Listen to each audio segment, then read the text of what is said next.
Hello, Lakers Nation, and welcome back to your go-to channel, the Los Angeles Lakers News Network. Today, we have three absolutely jam-packed updates about our purple and gold that have just surfaced a few hours ago. We are talking about massive trade rumors that could completely reshape our roster before the deadline, a tough reality check from our latest game in Portland, and some serious controversy regarding the officiating that has Coach Redick fired up. So, if you are a true Lakers fan, you do not want to miss a single second of this breakdown. And yes, before we dive into the madness, if you are new to the channel, please do not forget to smash that like button and subscribe so you can stay in the loop with everything Lakers 24/7. So let's get into it. Update 1. Major trade proposal. Lakers top target revealed and the price for Malik Monk. All right, let's jump right into the first major story of the day. With the February 5th trade deadline fast approaching, the front office is finally making moves. We know Rob Pelinka has been working the phones, and according to new reports that just dropped, the Lakers have zeroed in on a specific target to fix our perimeter defense. For weeks, we have heard whispers, but now it is becoming clear. The Lakers have consistently been linked to Sacramento Kings guard Keon Ellis. Now, you might be thinking, why Ellis? Well, despite the Kings' ups and downs, Ellis has been on the Lakers' radar for a long time. But here is where it gets interesting. A new report from ESPN indicates that the Lakers are hunting for bargain deals because, let's be honest, the big-name targets like Giannis or Lauri Markkanen seem a bit out of reach right now given our asset situation. However, a fresh trade idea has surfaced from Lake Show Life that proposes a blockbuster 2-for-2 swap that would bring Keon Ellis and former Laker Malik Monk back to Los Angeles. Here is the deal that is being discussed. The Lakers would receive Keon Ellis, Malik Monk, and a 2029 first-round pick.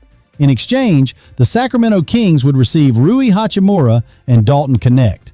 Let's break this down. We know the Lakers have struggled defensively this season.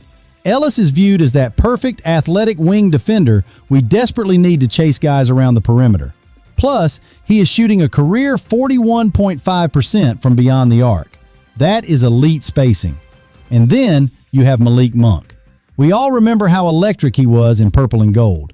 In this trying 2025-2026 season, Monk is still lighting it up, shooting 41.7% from three-point range.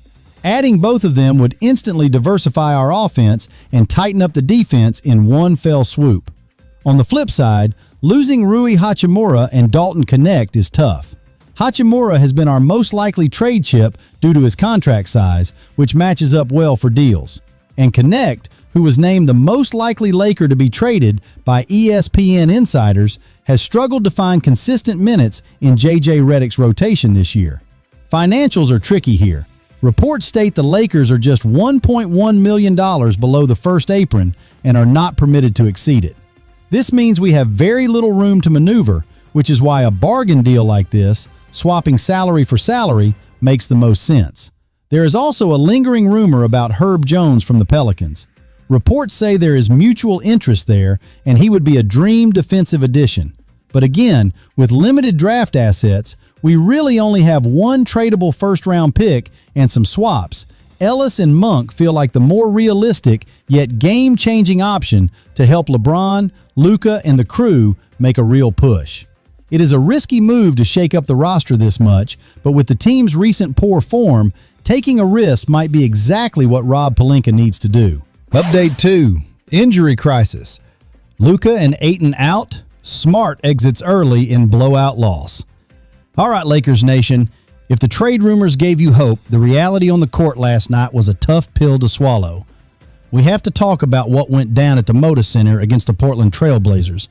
And honestly, the final score of 132-116 does not even tell the whole story. The biggest story heading into this game was who was not on the floor. We were without the league's leading scorer, Luka Doncic, who sat out due to left groin soreness. Losing Luka's 33.6 points per game is a massive blow, and head coach JJ Redick confirmed that Luka had been dealing with this injury all week. But it did not stop there.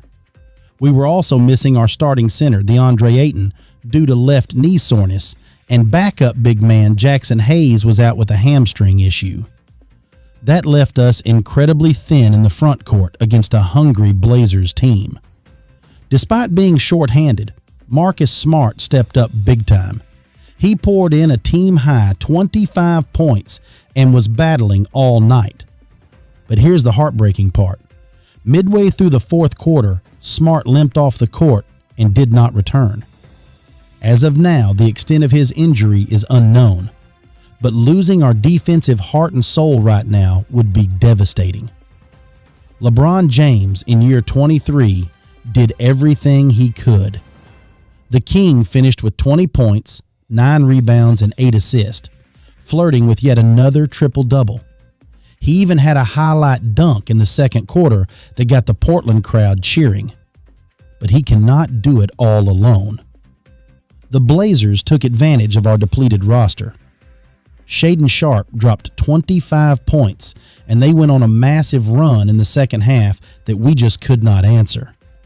We cut the lead to 8 points in the third quarter after a LeBron lob to Smart, but Portland immediately responded and pushed the lead back up to 24. Coach Redick sounded frustrated after the game, and you can't blame him. He summed up the season perfectly, saying, "You get one guy healthy, another guy gets injured. 2 guys go out tonight. So, it's been our season." We have now lost 5 of our last 6 games. With Austin Reeves still out since Christmas, and now Luka, Ayton, and potentially Smart on the mend, the depth of this team is being tested like never before.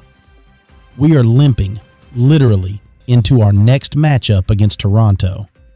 The question is, who will be available to suit up? It is definitely next man up right now, but we are running out of men.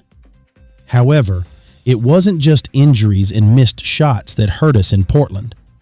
There is a massive controversy brewing regarding the officiating, and JJ Redick claims the refs actually admitted to making mistakes during the game. You need to hear what he said. Update 3. They admitted it. JJ Redick reveals referee's confession after loss. And for our final update, we have to talk about the whistle. We know Lakers fans are used to hearing complaints about free throw disparities, but what happened in Portland was historic, and not in a good way. If you watched the first quarter, you probably thought you were watching a whistle-blowing clinic rather than a basketball game. The Trailblazers shot a staggering 22 free throws in the first quarter alone. Let me put that into perspective for you. According to ESPN Insights, that is the most free throws attempted by any team in a first quarter since 2011. That is 15 years, folks. After the game, head coach JJ Redick dropped the bombshell.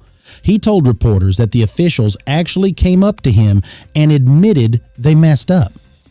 Redick said, quote, "They got off to a bad start tonight, and they admitted that to me." But the frustration didn't stop with a simple apology. Redick went on to criticize the lack of consistency, saying the crew was all over the map, making calls on one end and ignoring the exact same contact on the other. He specifically mentioned he couldn't get great communication from crew chief Pat Frayer all night, which he plans to include in his official feedback to the league. LeBron James was just as baffled. He called the whistle very shot in that opening period. He noted that when there are nearly 20 free throws in a single quarter, it becomes impossible to set your defense. The rhythm of the game is completely destroyed. Ironically, before the game, Marcus Smart had said the team needed to be more aggressive and start fouling because the refs can't call them all. Well, in Saturday's loss, they proved they absolutely can call them all. The Lakers ended up allowing 34 free throws total, the 6th time this season we have given up at least 30 attempts. For a team that prides itself on disciplined defense, these numbers are a disaster, especially when the head coach is being told mid-game that the officials know they are making mistakes. It adds insult to injury, literally, when you are playing without Luka, without Ayton, and then you have to battle the Zebras too. So there you have it, Lakers Nation.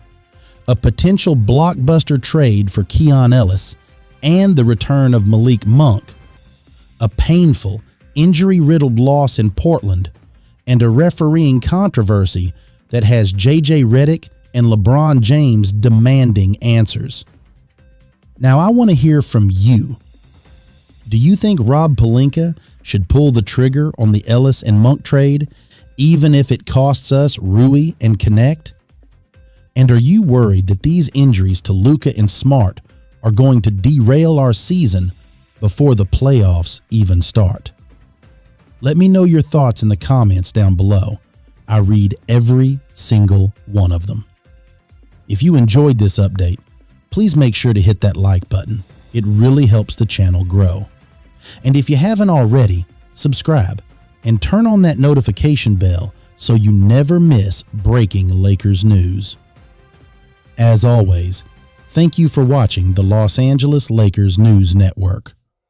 Stay safe, keep the faith, and I will catch you in the next one. Go Lakers.